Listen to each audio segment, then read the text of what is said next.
YouTube out community, Brian Wilson fans, brand of people on the internet. My name is Giggens, and we're here today to talk about Brian Wilson in the Key of Disney, released through Disney's Pearl series in October of 2011. An album that doesn't get talked about too much anymore. You know, it's just one of those things in Brian Wilson's discography that people just kind of pass on. I guess because they think, oh, it's just a bunch of Disney covers, who cares? But there's some great stuff on this album for sure. It's definitely worth a listen. In 2009, Disney came to Brian and said, hey, would you want to do some Disney songs, make an album of Disney songs in your Brian Wilson style? And he said, yeah, of course, but I really want to put out this Gershwin album first. Can we do this Gershwin thing? And I'm glad they did, because that album is absolutely fantastic. I love that Gershwin record so much. And this came out the following year. It's weird looking back now, like contextualizing it, like the Gershwin album, Disney album, and then the next year, That's What Got Made the Radio, and then only a couple years later, No Peer Pressure. Like, this era of Brian between like Smile, I guess even Getting It Over My Head, up to getting No Peer Pressure, those 10 years there, he put out so much music in that time. But this is an album that ranges anywhere from songs from movies from the 40s up till Toy Story 3, which was a new movie at that time. It's not an album I listen to that often, but there are some really good moments on here, and a couple of really standout tracks for sure. So I'm going to be very curious to hear your thoughts about this in the comments below when we start chatting about it. But it opens up with You've Got a Friend in Me, and I love this version. It's upbeat. Brian sounds so stoked. The band sounds really good. Everyone's just equally happy with this track. Fun, spirited, catchy, the Brian Wilson treatment. It's just a good track. It's almost one of those songs like you know what to expect, but it hits all those marks and it feels good that it does. So really enjoy that one. The Bare Necessities comes up next. It's a good follow-up. Brian's really enjoying himself here. The background vocals are fun. The music is expertly played. Just a bopping Disney good time. Nice to enjoy.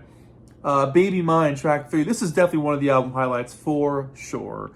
It's dreamy, it's soft, it's caring. The background vocals are just lilting in from the heavens.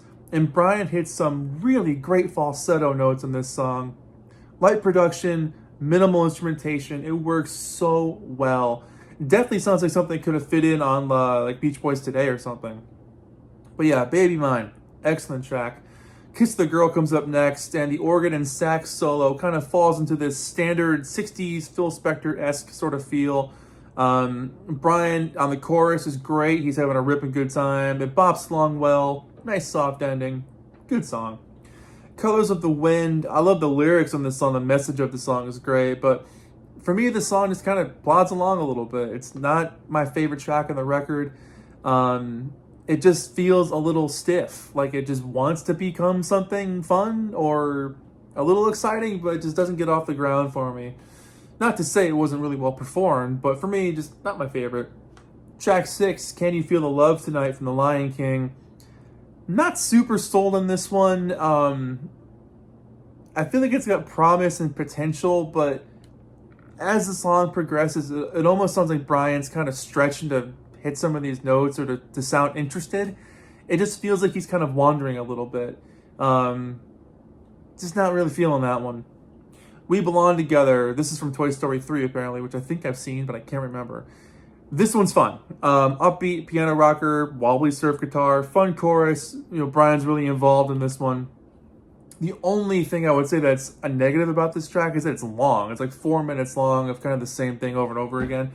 So it's not like it's striking new ground every couple of minutes. It's just repetitive. But it's a good track. I do enjoy that one.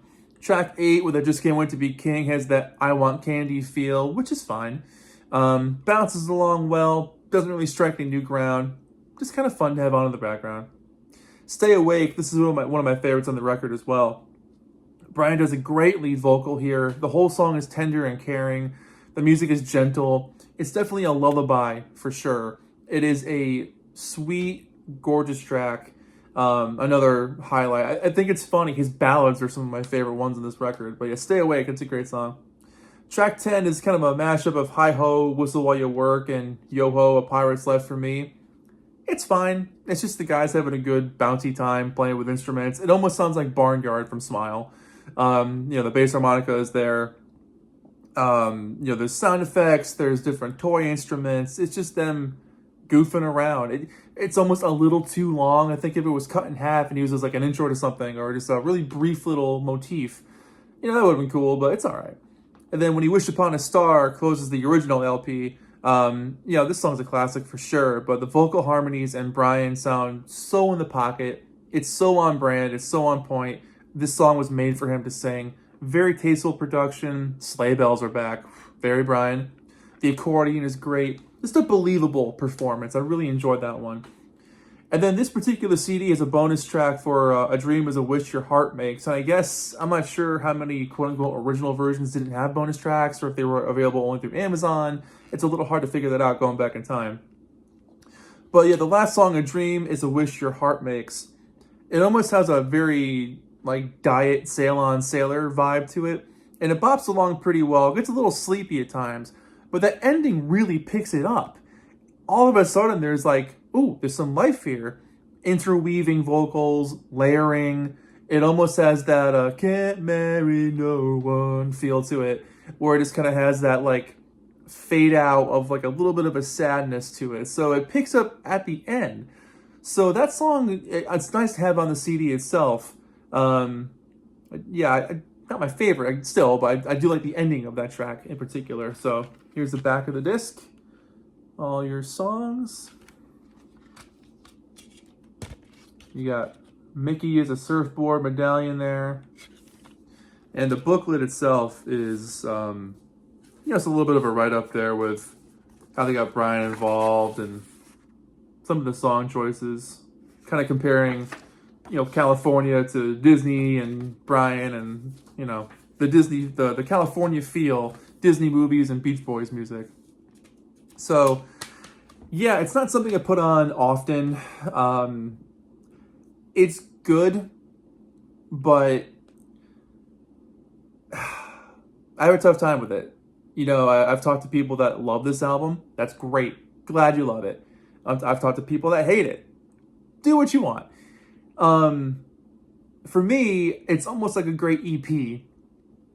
Like if I could take half the songs, I would probably really, really enjoy it. Like You Got a Friend in Me, Bare Necessities, Baby Mine, We Belong Together, Stay Awake, Wish Upon a Star. Those would be the ones I'd like really, really dig. The rest of them are fine, but it's just kind of like, it doesn't strike new ground. For a guy as inventive as Brian and for as top-notch as his band is, it kind of sounds like they just got asked to do the album and they did it, which is probably what happened. I'm not saying it's a bad thing. It's a fine album. It's well recorded. It's well played. Everyone is doing a fantastic job with their respective instruments. It's just not something that really grabs my attention. So, I understand the artistry that went into it and the skill and the time and the talent. So for me, it's probably a 6 or a 7 out of 10. Not something I'm going to play too often, but still decent. And if you enjoy Disney songs, you'd probably love this. I'm not a huge Disney fan. Like I watched the movies when I was a kid, but that's probably the last time I saw most Disney movies. So, for a couple of these, I wasn't even sure what they were. Like We Belong Together from Toy Story 3. Like I think I've seen that one, so I didn't really recognize that one. But almost everything else is kind of on the older side. So it's all right. 6 or 7 out of 10. What do you think about this record? My name is Giggens. This has been Brian Wilson in the Key of Disney. And thank you so much for watching. We'll see you guys in the next video. Take care of yourselves. Bye-bye.